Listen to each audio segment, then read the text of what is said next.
எல்லோருக்கும் வணக்கம். இன்னைக்கு நம்ம வீடியோவில் பார்த்தீங்கன்னா ஒரு அருமையான சத்தான ஒரு தோசை தான் செய்ய போகிறோம். வாங்க எப்படி செய்யுதுன்னு பார்க்கலாம். அதுக்கு நான் ஒரு கப்பில் இந்த அளவு எடுத்துக்கங்க. நான் ஒரு கப்பில் ஒரு கப்பு பச்சரிசி எடுத்துக்கிட்டேன். பாருங்கள், நான் எடுக்க போகிற பொருள் எல்லாமே இந்த மாதிரி அளவு கப்பில் தான் நான் 1/4 கப் எடுத்துக்கிறேன். 1/4 கப்பு பச்சைப்பயிறு, 1/4 கப்பு சோளம், 1/4 கப்பு பாசிப்பருப்பு, 1/4 கப்பு கேழ்வரகு, 1/4 கப்பு கம்பு, துவரம்பருப்பு 1/4 கப்பு, உளுத்தம்பருப்பு 1/4 கப்பு, கடலைப்பருப்பு 1/4 கப்பு, அவல் 1/4 கப்பு, வெந்தயம் 1/4 டீஸ்பூன். இப்போ இது எல்லாமே நம்ம ஒரு 4-5 முறை நல்லா சுத்தமாக கழுவிட்டு நம்ம ஊற வச்சுக்கலாம். இப்போ இது எல்லாத்தையுமே ஒரு பாத்திரத்தில் சேர்த்துறேன். நல்லா கழுவி எடுத்துக்கலாம். நல்லா கழுவி சுத்தம் பண்ணி எடுத்துட்டேன். கழுவி சுத்தம் பண்ணி எடுத்ததுக்கப்புறம் நான் நல்ல தண்ணி ஊற்றி ஊற வச்சுக்கிட்டேன். ஒரு 6 மணி நேரம் நல்லா ஊறட்டும். பாருங்கள், நல்லா ஒரு 5 மணி நேரம் நல்லா ஊற வச்சு எடுத்துக்கிட்டேன். இப்போ மிக்சியில் சேர்த்து நம்ம நைஸாக அரைச்சி எடுத்துக்கலாம். நீங்கள் மிக்சிலையும் அரைச்சிக்கலாம், இல்லைனா கிரைண்டரில் கூட அரைச்சிக்கலாம். நான் மிக்சியில் தான் அரைக்க போகிறேன். இப்போ இந்த மிக்சி ஜாரில் நான் சேர்த்துக்கிறேன்.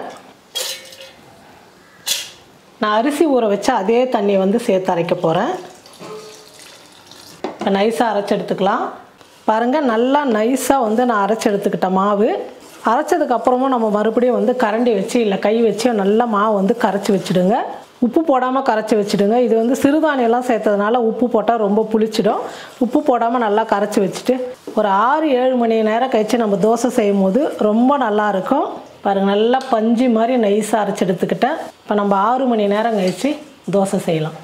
பாருங்கள், மாவு நல்லா புளிச்சு நல்லா இந்த அளவுக்கு மேலே பாருங்கள். இது நல்லா கலந்துக்கலாம். கலந்துட்டு நமக்கு தேவையான அளவுக்கு மட்டும் நம்ம மாவு எடுத்து தோசை, குழி பணியாரம் இந்த மாதிரி ஏதாவது செஞ்சுக்கலாம். மற்ற மாவு எடுத்து ஃப்ரிட்ஜில் வச்சுட்டு நைட்டுக்கோ நாளைக்கு கூட செஞ்சுக்கலாம். இல்லை நம்ம வீட்டுக்கு இப்போ எல்லாருக்கும் சரியாக போய்டும்னா எல்லாத்தையும் உப்பு எல்லாம் போட்டு கரைச்சி இப்போயே தோசை ஊற்றிடலாம். இந்த மாதிரி நல்லா மாவு பொங்கி வரும்போது தான் தோசை நல்லா முருகலாக சூப்பராக இருக்கும் சாப்பிட்றதுக்கு. நம்ம தேவையான அளவுக்கு மாவு எடுத்துக்கலாம். இப்போ தோசை ஊற்றுறதுக்கு தேவையான அளவுக்கு நான் மாவு எடுத்துக்கிட்டேன். அதில் உப்பு சேர்த்துக்கிட்டேன். சர்க்கரை ஒரு 1/2 டீஸ்பூன் சேர்த்துக்கிட்டேன். சர்க்கரை பார்த்திங்கன்னா நல்லா கலர் கொடுக்கும், அதனால தான் சர்க்கரை சேர்த்துக்கிறோம். இப்போ நல்லா மாவு கரைச்சாச்சு. தோசைக்கல்லை வச்சு தோசைக்கல்லை நல்லா சூடு ஏறிடுச்சு. இப்போ தோசை ஊற்றிக்கலாம். ரொம்ப நீங்கள் நைஸாக ஊற்றும் போது நல்லா முறுமுறுப்பாக தோசை ரொம்ப சூப்பராக வரும். இல்லை உங்களுக்கு கொஞ்சம் கனமாக வேணும்னா நீங்கள் அந்த மாதிரி கூட ஊற்றிக்கலாம். இப்படி தோசை செய்யும் போது சாப்பிட்றதுக்கு ரொம்ப டேஸ்ட்டாக இருக்கும். பாருங்கள், சிறுதானியத்தை வச்சு ஒரு அருமையான மசால் தோசை மாதிரி நல்ல முறுமுறுன்னு எப்படி வந்திருக்கு பாருங்கள். தோசை சூப்பராக வந்திருக்கு பாருங்கள். நம்ம சவுண்டு பார்க்கும் போதே இப்படி பிக்கும் போதே தெரியும் உங்களுக்கு. பாருங்கள் எப்படி சவுண்டு வருது. குழந்தைங்களுக்கு இந்த மாதிரி கண்டி நீங்கள் மசால் தோசை மாதிரி நல்ல முறுமுறுன்னு செஞ்சு கொடுத்தீங்கன்னா அவ்வளோ விரும்பி சாப்பிடுவாங்க. இதுக்கு கார சட்னி, தேங்காய் சட்னி எது ஒன்றுமே நல்லாயிருக்கும். ஆனால் சிறுதானியம் இப்போ சேர்த்ததுனால கொஞ்சம் காரசாரமாக நீங்கள் செய்யும் போது ரொம்ப சூப்பராக இருக்கும்.